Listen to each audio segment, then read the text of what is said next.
Hello everybody out there in the BCBE world. My name is Amiel Jackson, coming to you with another beer review. Today I'm going to be reviewing a beer I got from my beer buddy. This is DC Brau, The Corruption, canned and brewed in Washington, D.C. Hope you can see that. Alright, this beer comes to us 6.5 ABV and 80 IBUs. So before I get into the review and all of that, I wanted to talk very briefly about East Coast, West Coast IPAs. And I bring that up because this beer is described, if you will, as an East Coast IPA, East Coast style IPA. What does that mean?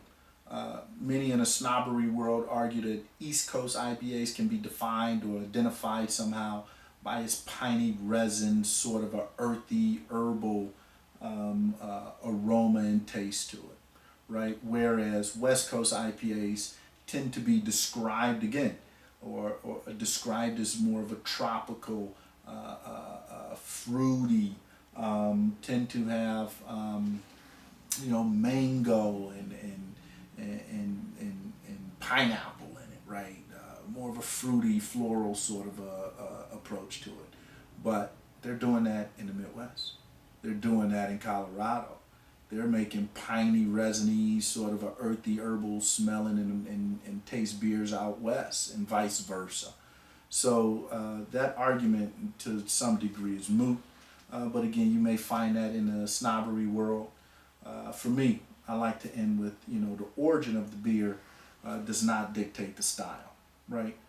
It's the aim and the success of that beer that speaks to the beer, right? So that's that on the East Coast West Coast argument, right? I also wanted to touch very briefly on this cans versus bottles, and you're gonna hear all kind of stuff, right? But for me, this is it in short, and there's some reasoning behind my viewpoint. In short, cans do not allow air in. Air being one of the major killers to beer. So in that respect, my canned beer is going to be a little fresher than my bottled beer. So it's important at times to look at the bottled date when you're buying a bomber or a six pack of glass or bottled beer. That's but hey, we'll get into how long and when lose freshness and such, but most of these guys are on top of it. Stores. And then lastly, the light is a killer of beer. So cans, no light is being allowed through that aluminum. In a bottle, it does in time start to affect the beer. Again, air affects beer and light affects beer. Most beers that I drink come in a dark bottle.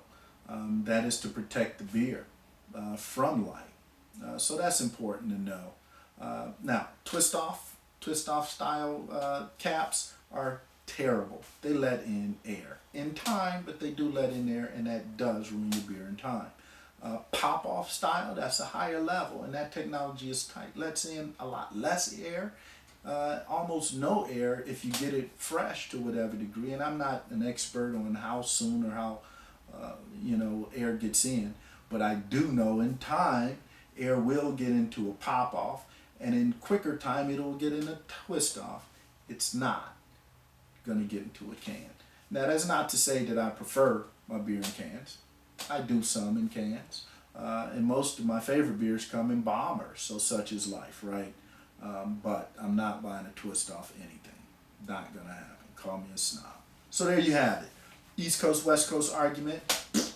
And then you have somewhat of an explanation, can versus bottle. I do enjoy drinking out of the can. Never enjoy drinking out of a bottle. I prefer to drink out of a can or a glass.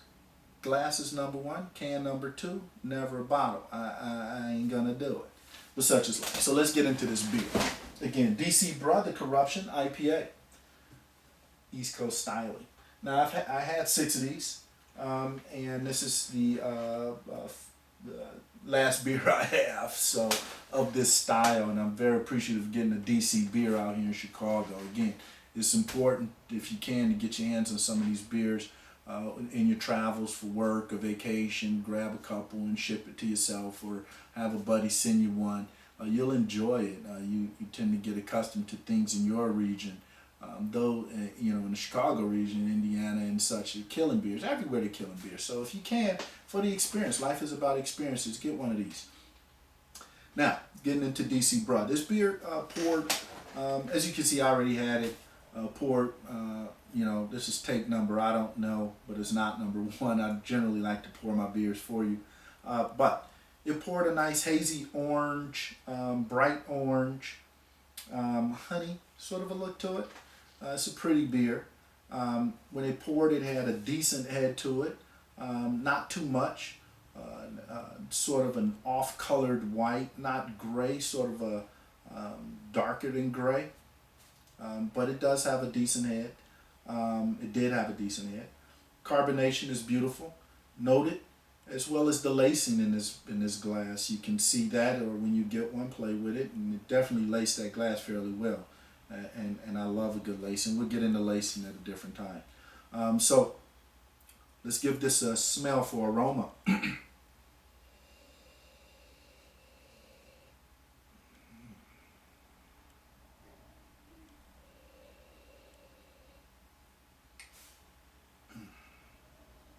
Definitely piney. All right, I'll be honest there. Definitely earthy, herbal, kind of a aroma to it. Fairly muted though. I thought this would be have a higher aroma, sort of a feel to it. Maybe it's my glass. This is recommended. Again, it's an IPA recommended for a tulip. Don't have one, and also an IPA is recommended at 45 to 50 degrees. I did chill this beer prior, so it should be about there. Again, a piney, sort of a resin smell to it, earthy smell to it. I did pick up some orange, sort of a citrusy orange peel to it.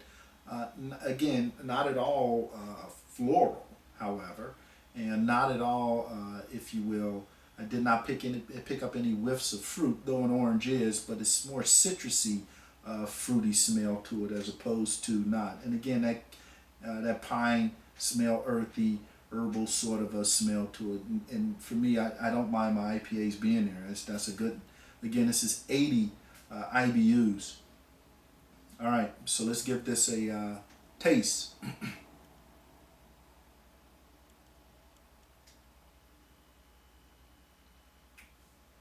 Not my first time. Gonna have lacing. All right, the taste definitely follows suit, as expected generally, 99% of the time. You get a earthy sort of a piney resin taste to it. I would almost say kind of herbal. The 80 ABUs jump right out there and dries things out. The bitterness up front is there, sort of tapers off. That malt sort of lightens that bite, but very dry beer. Surprisingly, when I first had it, oh wow. The taste really jumps out and dance on your palate. This beer does. So again, the taste follows suit. However, the nose was fairly muted. Beer is piney. Beer is earthy. I do get that citrusy sort of feel to it. Dry. You can clearly describe this beer as hoppy. Okay, you know.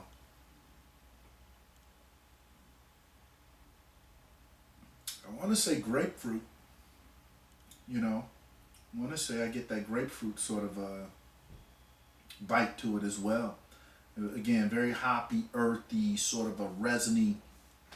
80 ABUs really come out and dry this boy out on the back of the tongue, on the back of the palate. So enjoyable on the mouth. I really enjoy that. Mouthfeel smooth. All right.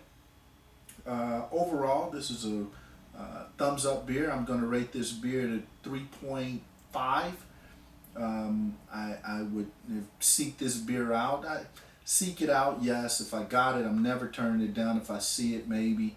If there's something else out there, I may grab it. But it's definitely a good beer and a pleasure to have experienced. I probably otherwise would not have had this experience if I didn't have my beer buddy.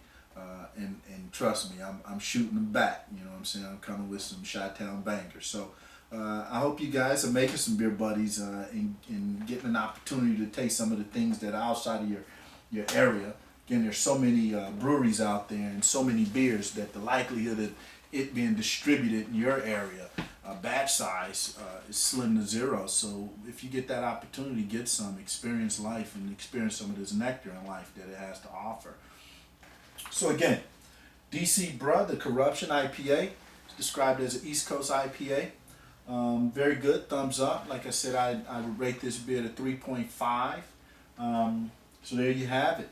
I hope everybody's having a good time out there with this beer revolution. And I also, lastly, I wanted to thank everybody that came out to the BCBE Blacktoberfest. Which was a smash. We had a great time. Thank you to Goose Island. Thank you to Vice District. Both came out and poured some wonderful beers. I hope everybody had a great time and be on the lookout for future BCBE events. We're going to be doing some things come this summer. We're going to get into some pairings with cigars and food, and we're going to do a 3 or 5K for charity, and I hope everybody can come out and enjoy and have some great beers with us. We're going to continue the exchanges, and I am going to encourage everybody out there to make a beer buddy. BCBE is US wide at this point, so if you can catch somebody that's out in LA or Colorado, like I did in DC, and make some exchanges, it's only going to make your beer life that much more enjoyable. So signing off, shalom to everybody, and have a good one. Until next time, bye-bye.